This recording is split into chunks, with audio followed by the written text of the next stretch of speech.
Bonjour Christian Cambon. Bonjour. Plus de 2 semaines après le début des incidents à Guerguerat, vous avez donc décidé de prendre la parole pour apporter votre soutien au Maroc.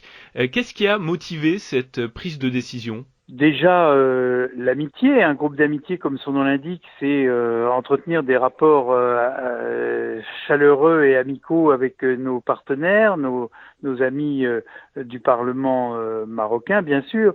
Mais mon intervention se situe surtout au fond, à savoir que les provocations auxquelles le Maroc a dû faire face sont totalement injustifiées et ne visent qu'à une seule chose, c'est à relancer la polémique et la multiplication des incidents. Nous sommes depuis toujours pour la libre circulation et le couloir de Guerguerat qui mène à la Mauritanie puis au reste de l'Afrique est absolument essentiel pour la vie économique de l'Afrique et celle du Maroc. C'était tout à fait pensé et souhaité de manifester notre soutien à une décision qui intervenait dans des conditions vraiment tout à fait claires de mon point de vue. J'ai été dans cette partie du sud et j'ai vu le travail que fait le Maroc dans le sud marocain. J'étais à La Hioun, à Dakhla, et j'ai vu de mes yeux le travail considérable qui est fait par le Maroc pour aider les populations locales. Et donc, les provocations qui naissent de la part d'un groupuscule bien connu méritent la réponse qui a été donnée par Sa Majesté et par le gouvernement marocain. Alors les autorités françaises ont jusque-là été assez discrètes sur ce sujet. Lors d'un entretien au journal Jeune Afrique, Emmanuel Macron a toutefois affirmé que Paris était disponible pour aider à une discussion politique. Quel regard portez-vous sur la position présidentielle? Écoutez, je pense sur ce sujet qu'il ne faut pas qu'on fasse de mauvais procès au président de la République. La position française a toujours été bien identifiée, elle est bien connue des autorités marocaines. J'étais moi-même à Rabat il y a de cela 15 jours, 20 jours. J'accompagnais le ministre des Affaires étrangères, donc j'ai assisté de nouveau aux déclarations sur ce sujet. Et la France appuie depuis longtemps maintenant la position marocaine qui consiste à proposer une large autonomie de cette partie du Sahara sous effectivement souveraineté marocaine.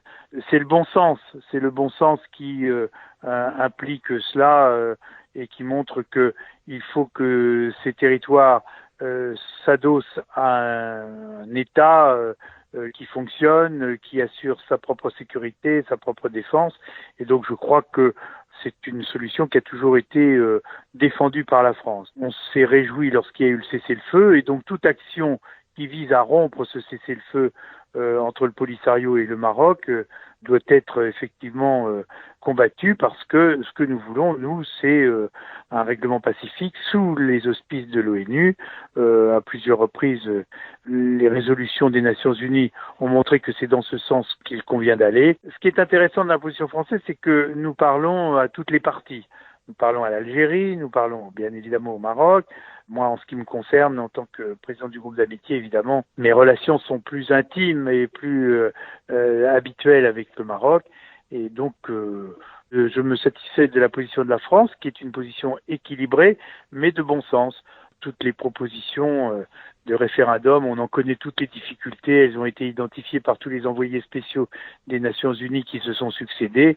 Et donc, je pense qu'il faut aller au plus vite pour trouver la paix. Vous parliez de la question de la défense, Christian Cambon. Vous êtes également président de la Commission des Affaires étrangères, de la Défense et des Forces armées au Sénat. Et justement, dans votre texte, vous rappelez les coopérations étroites entre la France et le Maroc en matière de sécurité. Tout à fait, puisque la France, à la demande du Mali, je le rappelle quand même, est intervenue maintenant dans le cadre de l'opération Serval, qui s'appelle maintenant l'opération Barkhane et qui vise à assurer la sécurité de cette région contre la multiplication des actions terroristes djihadistes.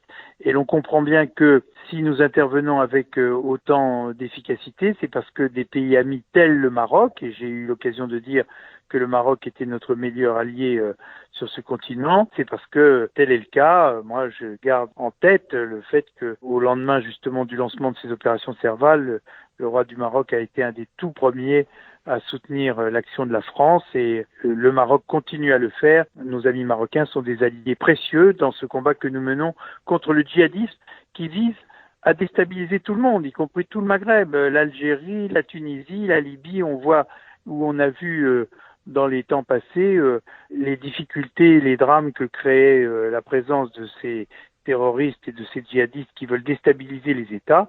Eh bien, c'est notre rôle de faire en sorte qu'il n'en soit rien et le Maroc est d'un précieux concours sur ce sujet. Le Maroc qui, par ailleurs, accueille à Tanger ces jours-ci de nouvelles discussions sur l'avenir de la Libye. Là aussi, c'est un dossier où le Royaume a prouvé son importance, selon vous ? J'ai eu l'occasion de saluer aussi cette initiative pour parler autour de la Libye, parce que la Libye reste un très grave problème dans cette partie du nord de l'Afrique. C'est un État qui n'existe quasiment plus, qui est en permanence contesté entre deux camps. En plus, il y a des clans, il y a des tribus. Derrière tout ça, il y a l'avenir des hydrocarbures qui sont extraits. Et tout ça contribue très largement à la démultiplication de toutes sortes de trafics. Et donc, il est très heureux que le Maroc, prenant en compte toute sa responsabilité, son audience et son influence, et ça c'est le travail personnel de Sa Majesté, c'était très important qu'une initiative puisse être prise dans ce domaine. Et j'ai salué toutes ces rencontres qui permettent aux parties face à face de discuter, de dialoguer.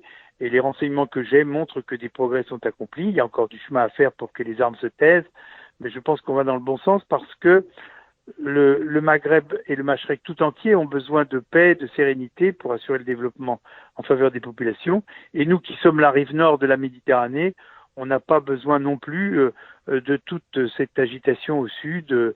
L'Afrique a déjà payé un prix très élevé de tous ces trafics qui sont partis à partir de la Libye, trafic d'armes, trafic humains, trafic de drogue, et tout ça alimente des courants excessivement malveillants dans les pays voisins, Niger, Tchad, Burkina, on voit toutes ces situations.